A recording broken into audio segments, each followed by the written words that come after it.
les sanctions. Joe Biden prend un avion cet après-midi pour venir en Europe, pour ces sommets que vous évoquiez, c'est-à-dire G7, OTAN, Union européenne. Union européenne, ce sera évidemment sans lui, mais il ira à ce moment-là en Pologne.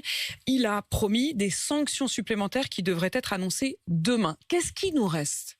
Alors, nous avons d'abord la possibilité de couper le robinet de ce qui nourrit la guerre du côté russe. Et ce sont les 700-800 millions d'euros chaque jour que la Russie reçoit des ventes de gaz et de pétrole. Oui, mais ça a été évoqué à Versailles. Ça a été évoqué et retoqué. Non, cela a été évoqué et un peu plus qu'évoqué, puisqu'il y a des pays qui sont très militants en faveur de cette réponse, et il y en a d'autres plus réticents, parce que cela affecte directement leurs économies, qui sont plus exposées. Vous, aux manettes aujourd'hui, vous diriez... J'y suis favorable, parce que je pense que le raisonnement doit être différent de celui qui est fait par un certain nombre des dirigeants les plus exposés. Je pense à l'Italie et à l'Allemagne. Ils se situent dans la perspective d'une guerre longue, donc ils disent montons dans une riposte graduée.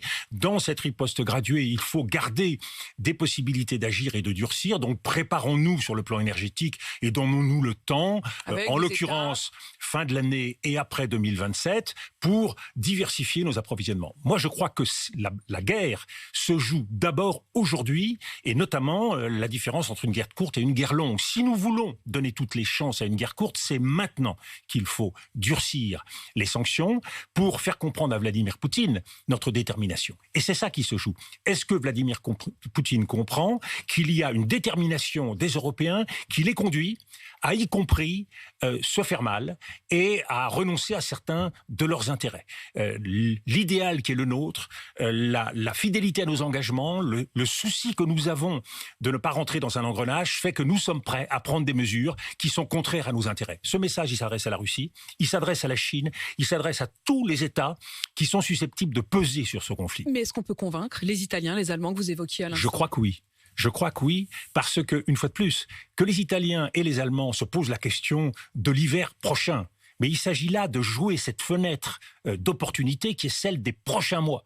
Et c'est sur les prochains mois que se joue ce passage d'une guerre courte à une guerre longue qui change tout. Aujourd'hui, le front, les scénarios militaires sont tous sur la table. Entre le gel des positions, entre la possibilité de l'effondrement des deux armées peut-être, entre le risque d'une escalade, tout est sur la table. Et nous devons faire en sorte, justement, que la négociation apparaisse dès que le rapport de force pourra s'établir, c'est-à-dire que chacun pourra avoir le sentiment de revendiquer quelque chose. Et notamment la Russie. Pour que la Russie sorte du conflit, il faut qu'elle puisse présenter quelque chose à l'opinion russe et montrer que cette guerre, eh bien, elle en valait la peine. Il y a une